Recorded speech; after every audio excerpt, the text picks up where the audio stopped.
Okay, so I was just listening to The Hunger Games Catching Fire, and there's this romance trope that I absolutely hate. Any book that it comes up in. Or movie. And this is when the main character realizes that they're in love with someone only when that person almost dies. Because every time this happens, I'm like, excuse me, what do you mean you love this person?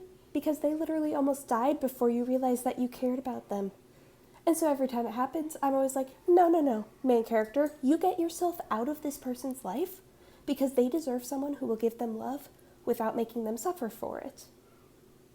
And just like any trope, this can be done well. And I honestly, this doesn't reflect my feelings about Peeta's and Katniss's relationship, which I really like. It's just when Gale gets whipped, and that's when Katniss is like, oh my gosh, I've always cared about him. I just can't stand that. It really bugs me, any story that it comes up in. And I just don't like how these characters have to earn love through their pain. And that doesn't seem right to me. It doesn't seem like a good relationship.